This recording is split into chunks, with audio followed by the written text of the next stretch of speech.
What's going on, you guys? Angelo here today, coming to you with another episode of Coasters in the Current. This is Twisted Timbers update number 23, and today I'll be just sharing with you all the last and final steps of what's going on with Twisted Timbers. So I hope you guys enjoy the video.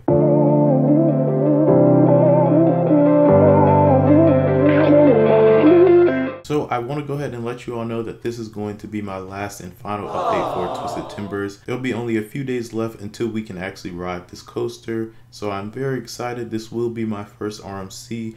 However, I won't be there for Media Day, and we will talk about Media Day in just a little bit.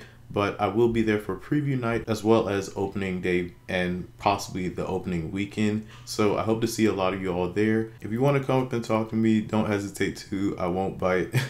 Twisted Timbers also posted a picture of their theming for this ride, and it looks amazing. They're really going out for this coaster this year, and I'm very happy about that. It's good to see that Steel Vengeance and Twisted Timbers are going to have great theming from the looks of it. As you can see here, they also combined the actual twist from the tree, and then on top of that, they also added the RMC iBox track, which is I thought was a really great touch to this. It's going to look great when we walk up to this ride. So we did get the schedule for Twisted Timbers Media Day. So I will go ahead and put that up now as you're seeing here. From the looks of it, what's going to be happening first, it will start at 5:45 in the morning and will go to 10:30 a.m. for the registration as well. That'll be outside the front gate. From 6 a.m. to 10 p.m. they were going to have a live shot availability, and for the working media people, so for news and whatnot like that, they're going to be taking the pictures and getting that ready to be posted later that day, which is of course smart because we're going to be seeing everything for this coaster probably around 12 o'clock to maybe 3 o'clock p.m. So, but from 10:15 to 10:30, Twisted Timbers opening ceremony will be starting, so it won't be too long. It'll literally just be 15 minutes. And that's good because the one for time travel was fairly long as well. I do have some people that are trying to film the ceremony for me, so that's good news. Then beginning at 10:30 a.m. they're going to have Twisted Timbers Apple Zapple, and the Eiffel Tower will be open, as well as the Twist and Shop and Jukebox Diner. And then at 10:45 they'll be serving brunch to all the people that had came to Media Day, so that's a nice touch there. And King's Dominion doesn't usually serve breakfast items, so that's going to be interesting to see. Like I was saying before, we have only a few days left.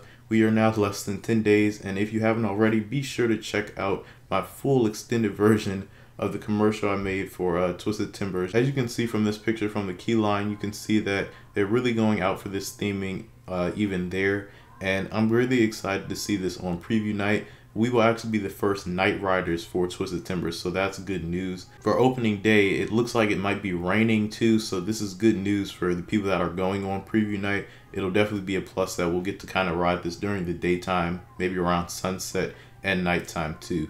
One thing that I do hope to see for this coaster is that I hope to see the lights working on the trains, and I've always wanted to see a light working on the train. It would be a great touch for theming, and I really think they might do it, so we will see once I go there that day. As you saw from John's video, they also are going to be having some shade for us, so while we do stand in those like 3-hour long lines, I do have Fastlane Plus, so I'll be skipping through and I'll just be looking at you guys.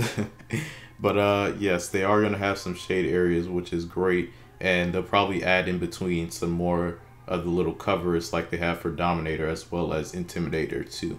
Apple Zapple has also finished its paint job, so that is ready and whatnot. I'm pretty sure they tested that. You don't really need to retest that ride, but of course all the rides will be tested, especially for preview night. They should have everything open from what I've heard. It won't just be how Twisted Timbers and Apple Zapple's open. Basically everything should be open that day. Also, another picture from John's video that he posted, I'll be sure to put that in the link description below. If you can look at the truck, it looks like that's where they're going to be having the pictures taken at, or you're going to be able to see what your picture was, so that's good to know. I'm thinking about getting fun pics for this 2018 season because I'd love to see how my picture is going to look for Twisted Timbers this time. On top of that, I also might get the dining plan as well. Speaking of the dining plan, the Mac Bowl will also be in the dining plan too. And they did have some pictures from the chef's Twitter, and it looks like the food is going to be really good. For the mac and cheese bar, it looks like the toppings are really good as well. And another thing is that Outer Hanks also has a new menu. I'm really glad about that one too, as the food really wasn't good at Outer Hanks when I went last year, so that was just my opinion. I just didn't have a good experience there. It's good to see that they're changing a lot of things at the park. And on top of that, they actually just sent me this right here in the mail. It just says it's amazing here. And inside you can also see that they're talking about all the seasons and what's upcoming, like the opening day, as well as like the Memorial Weekend and whatnot, as well as the Barbecue Fest. And there's just a whole bunch more to talk about. But Winterfest, of course, that is the other thing that will be coming for this 2018 season. A lot of people are forgetting about that, but Kings Dominion will not be closing just this October. They're going to be reopening in late November, probably like the 24th or 23rd of November, and then they are going to go. They will be going all the way to the new year, from what I've heard and from seeing the actual schedule. Right now, they are scheduled to do the whole entire November and December. It won't be every day. It'll be like every weekend they'll probably have it open, but it should be open for Christmas as well. The last thing I want to go ahead and address is going to be the lockers. And I'm pretty upset about this one. Not so much for Twisted Timbers, but definitely for Intimidator and Flight of Fear. Flight of Fear does need it. I will say that the bins are way too small for Flight of Fear, and it just needed to be rearranged anyways.